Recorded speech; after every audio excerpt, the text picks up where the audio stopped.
Hello, I'm Jose Mendoza, the winemaker at Powers Winery, and today we'll be tasting 3 wines from the Wahluke Slope appellation. I'm Mickey Dunne, the general manager here at Badger Mountain, and even though he didn't say it, we're talking about one of Jose's favorite places in Washington today, the Wahluke Slope. Indeed, it is. I've been crafting wines from this appellation since the mid-2000s, and I just grown to love it, to love the wines that we produce from that area. I like the characteristics that the wines bring, like the structure of all of the reds that I make from that region, that AVA. What's interesting, it's the first place, when I came to Washington in the late 1980s, my first winemaking job was in a winery out on the Wahluke Slope.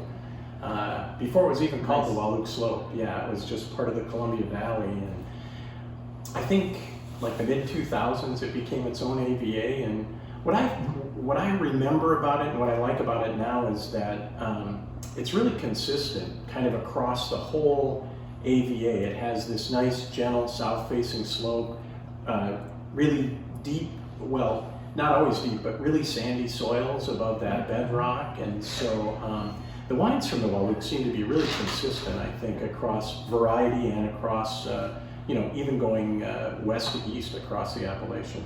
Absolutely, I agree. It just makes my job easier because it's almost predictable. Like you said, there's always consistency, and you're always going to have good structure, good tannin presence. I think it's due to that, being so close to the Columbia River, so windy there, and you get, again, it's just it's on a south-facing slope, very good exposure to the sun. So yeah, it is. It's a great thing. And we made Cabernet from there forever. I made Cabernet back in the dark ages there, but recently we've come across Rhone varietals, and have started making more Rhone varietals, which is what this first blend is, right?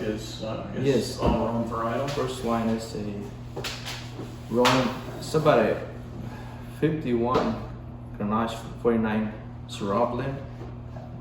Might be a percent of 12 more red in there. Can't remember that far back, but I think there's a little bit of red. And the Grenache portion of this blend comes from a vineyard called Clifton Bluff. It's just north of Mattawa, about a mile and a half north. And the Syrah comes from a vineyard called Cougar. It's about 10 miles south of where the Grenache comes from, so near the river. Both varietals, both lots very outstanding. On 15, it was one of the warmest vintages. It caught me off guard. I wasn't used to. Especially after the early 11s and 12s. Right? Yeah. So you had to react quick because you saw those spikes on the sugars. Yeah. So. Geez. Yeah, we were fortunate enough that the growers were able to, pick the fruit when, even though it was on a short notice, they were able to accommodate us. These are growers that we've been working with for the last 25 years, and so that helped. Yeah, I was going to say those long associations help, and we get a chance to pick rows in those vineyards that we specifically want for our program. And in a way, that's kind of true across all of the wines we make for Powers, right? Those for the most part, those are all long relationships. Yes, they are. So yeah, 15 challenging year, but pretty happy with the results. Yeah, nice extraction, nice clean fruit. That's another thing I think about the wines from the Wahluke Slope is they're always pretty varietally correct, right? There's not there's always that balance that we look for. So you get those ripe fruit characteristics, and you can see, I mean, the color in this Yes, I mean, nice. is really deep and nice and pure. But you get those pure flavors along with that ripeness and that structure, like you said, the exposure out there. The wines are always pretty well Yes, built. and I think the locations where these vines are planted were, I mean, they did a really good job choosing the area. You know, where this Grenache sits is a little bit cooler than where the Syrah is at. You know? Oh yeah. And so, yeah, that allows you to extend the growing, or yes, it allows you to let the fruit hang a little bit longer. Yes. Yeah, For that Clifton those Bluff, flavors. Yeah. that little bowl there, it's a great little It is. spot, isn't it? Yeah. This Well, what do you was, especially like about this wine? Yeah. I just like those strong varietals in general. This Grenache, you know, it is one of the most challenging varietals to work with.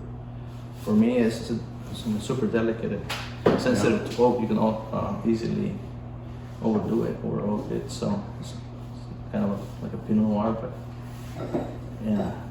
Well, we had the fortune to visit some growers and producers in their own valley, and in the north part we talked about Syrah a lot. But in the southern part, down toward Chateauneuf-du-Pape, where we met with those growers, that was almost all about Grenache. Yes, and I yes, think we and that learned a lot. really opened up my Yeah. eyes when it came to barrel aging and what dose levels and all that. Yeah. This is the first year I think we went with Quenchins on Yeah. Grenache. I think so. Second field Quenchins, and we decided to play with some Viognier on the Syrah as well. Mhm. So that I think that really. Yeah. Yeah, even the Powers Viognier is actually from the Wahluke Slope, right? It's a Yeah, single that's vineyard actually- out on the Wahluke Slope. Yeah, really. It's right in between where the Grenache sits and the Syrah is right in the middle. Yeah. So Yeah. All right. Should we talk about Cabernet? yes, our next wine is a Cabernet Sauvignon from a vineyard called Coyote Vineyard. It's neighbors with Cougar Syrah, same grower pretty much. About it's 10 miles north from the river. Great site, very sandy soils. Yeah. Yeah, but pretty shallow, Yes. right? Because as you get closer to the river and closer to that bluff where that those basalt cliffs stick up, the soils get shallower as you move south towards the Yes. river there. Yeah. Yes, so we had a little bit of a struggle there with keeping up with the irrigation.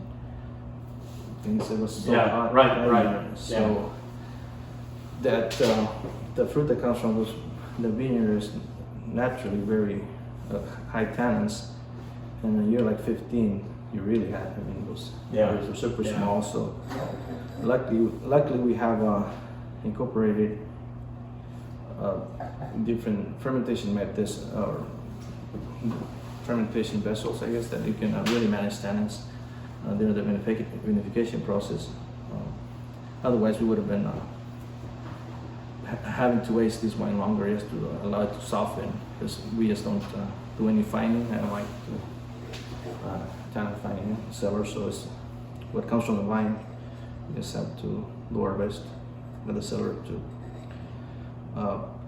manage those tannins. But yeah, I think that was the biggest challenge for this particular lot of grapes. It was just Well, and managing those tannins. the sad thing is, this is the last year Coyote fruit Yes. was available to us. Yeah, So it's such a complete wine to us. Yeah. Such a- yeah, we had a nice long association with them, but thankfully Mm-hmm. we were able to find other spots that we were pretty excited about out on the Wahluke for Cabernet. So Yes, from 15 Coyote, which is really beautiful. Yeah, Gosh, it is. it's so distinctive. I mean, we've always talked about this wine having that little whiff of eucalyptus and that more red fruit than you sometimes expect, and this one is just exactly yes. what you think of when you think of Coyote Vineyard.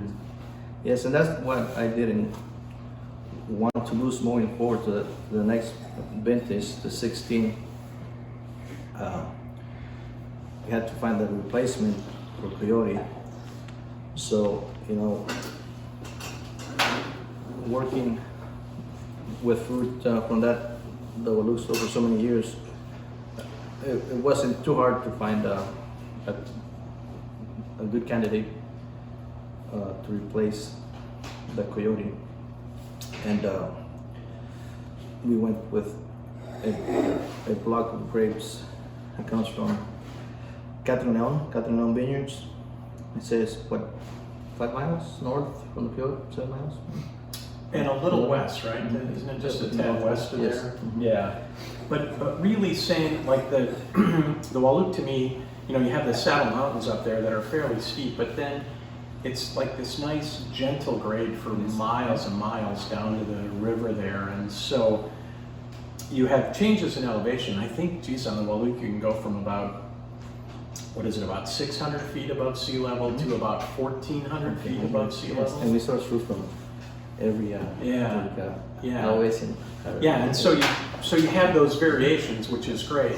But as you move sort of east and west, there isn't a lot of change across that latitude if you move east and west. And so Catherine Leon and Coyote are similar in that sense. And it really, I think there's a lot of similarities. I mean, the aromatics, the eucalyptus is there.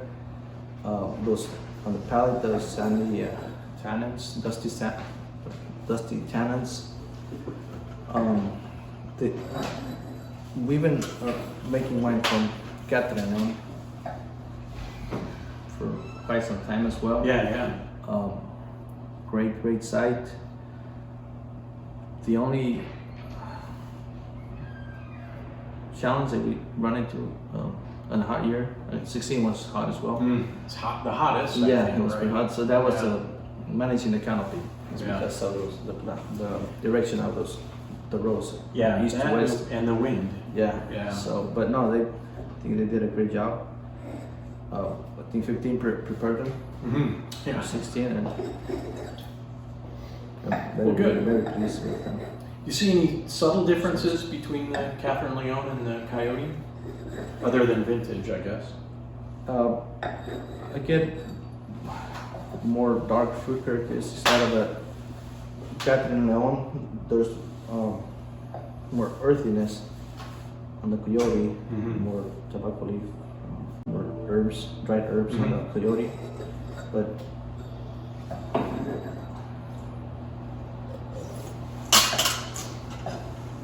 I think maybe that could be aged as well. and the barrel regimen changed a little bit from 15 to 16 too, didn't it? Yes. We shifted a little bit more to another Cooper and a little bit less new oak on Catherine Leon. yeah. Well, and that was partly vintage driven It was, too, right? Yeah. Yeah, I think Coyote, because of its tannins, it's always between 55, 60, 65% new oak, and we can handle it beautifully. Catherine Leon, the tannins have been more refined. Typically, so 40 to 52% new oak. Yeah. Good. Well, what would you like people to know about our wines from the Wahluke Slope? What's your overall impression of what we do? Because we make a lot of wine from the Wahluke. Well, I would just like people to know that these are pretty honest wines. Like I said, I don't like manipulating the wines, and they're a really good representation of what the Wahluke has to offer. Like you said, varietals are very distinctive. I mean, Yeah, for sure. The Grenache press, I mean, you taste you smell rhubarb. Grenache smells like rhubarb, and we've been we have traveled to those areas where they just focus on these specific varietals, just to make sure we're doing it the right way. Because you go there to the whole world and you talk to producers, they've been doing it for centuries. I was going to say. Yeah, so yeah, I mean, that's what I would like people to know, that we try to put the best representation of the origins of the fruit without having to mask anything, really. Yeah, I mean, you respect the land, you respect the fruit, you respect the process, and that's things like these wines wines, I represent. think our wines always kind of represent the region and the vintage for sure. So, yeah. Good.